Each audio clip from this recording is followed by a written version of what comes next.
Item ಯಾವುದೇ ಇರಲಿ try ಮಾಡಿ ಆಚಿ ಚಿಕನ್ ಮಸಾಲಾ. ಬೊಮ್ಮಾಯಿ ಆರೋಪಕ್ಕೆ ಎಚ್.ಕೆ. ಪಾಟೀಲ್ ತಿರುಗೇಟು ಕೊಟ್ಟಿದ್ದಾರೆ. 3 ಬೂತ್ಗಳಲ್ಲಿ ಎಚ್.ಕೆ. ಪಾಟೀಲ್ ಹೆಸರು ವಿಚಾರಕ್ಕೆ ಸಂಬಂಧಪಟ್ಟಂತೆ ಚಾರಿತ್ರ್ಯವಧೆ ಮಾಡುವುದಕ್ಕೆ ಸಂಸದರು ಯತ್ನಿಸಿದ್ದಾರೆ ಅಂತ ಹೇಳಿ ಕಿಡಿಕಾರಿದ್ದಾರೆ. ಬೊಮ್ಮಾಯಿ ಅವರ ಆರೋಪ ಹಸಿ ಸುಳ್ಳು, ಕೂಡಲೇ ಕ್ಷಮೆಯನ್ನ ಕೇಳಬೇಕು. ಸಂಸದ ಬಸವರಾಜ ಬೊಮ್ಮಾಯಿಗೆ ಇದು ಶೋಭೆ ತರೋದಿಲ್ಲ, ಶೋಭೆ ತರುವಂತಹ ಹೇಳಿಕೆಯೂ ಅಲ್ಲ, ಕೆಲಸನೂ ಅಲ್ಲ. ದುರುದ್ದೇಶದ ಹೇಳಿಕೆಯಿಂದ ಬೊಮ್ಮಾಯಿ ವ್ಯಕ್ತಿತ್ವಕ್ಕೆ ಧಕ್ಕೆ ಉಂಟಾಗದೆ. ಬಸವರಾಜ ಬೊಮ್ಮಾಯಿ ವಿರುದ್ಧ ಎಚ್.ಕೆ. ಪಾಟೀಲ್ ಈ ರೀತಿಯಾಗಿ ಕಿಡಿಕಾರಿದ್ದಾರೆ.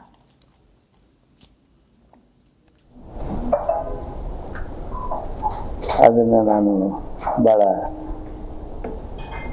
ಗಂಭೀರವಾಗಿ ಗಮನಿಸಿದ್ದೇನೆ.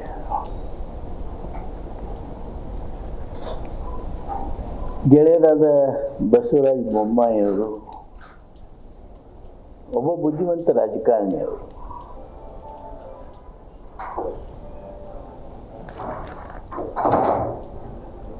ರಾಜಕೀಯದಲ್ಲಿ ಕೆಲವು ಸೂಕ್ಷ್ಮ ವಿಚಾರಗಳನ್ನು ಮುಂದಿಟ್ಟುಕೊಂಡು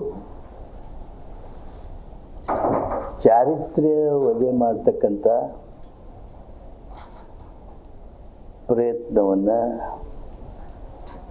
ಮಾನ್ಯ ಬೊಮ್ಮಾಯಿಯವರು ಪ್ರಯತ್ನಿಸಿದ್ದಾರೆ. ಆದರೆ ತಾವು ನಮ್ಮ ಹಿತೈಷಿಗಳಾದಂಥವರು, ಸಮಾಜಕ್ಕೆ ಜವಾಬ್ದಾರರಾಗುವವರು,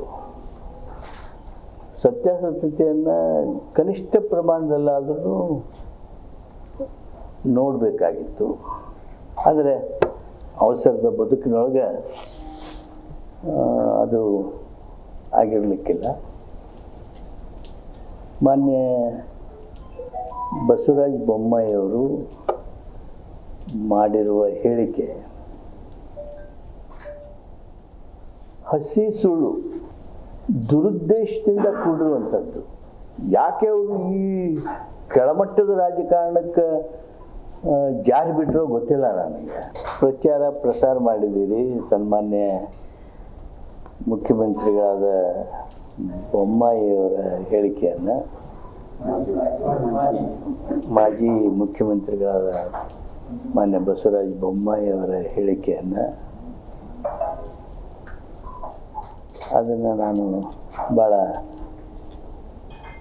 ಗಂಭೀರವಾಗಿ ಗಮನಿಸಿದ್ದೇನೆ.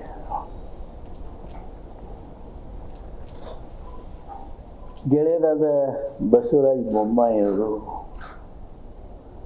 ಒಬ್ಬ ಬುದ್ಧಿವಂತ ರಾಜಕಾರಣಿಯವರು.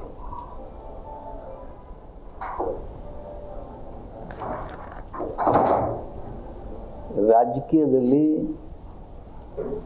ಕೆಲವು ಸೂಕ್ಷ್ಮ ವಿಚಾರಗಳನ್ನು ಮುಂದಿಟ್ಟುಕೊಂಡು ಚಾರಿತ್ರ್ಯ ವಧೆ ಮಾಡ್ತಕ್ಕಂಥ ಪ್ರಯತ್ನವನ್ನು ಮಾನ್ಯ ಬೊಮ್ಮಾಯಿಯವರು ಪ್ರಯತ್ನಿಸಿದ್ದಾರೆ. ಆದರೆ ತಾವು ನಮ್ಮ ಹಿತೈಷಿಗಳಾದಂಥವರು, ಸಮಾಜಕ್ಕೆ ಜವಾಬ್ದಾರರಾಗುವವರು,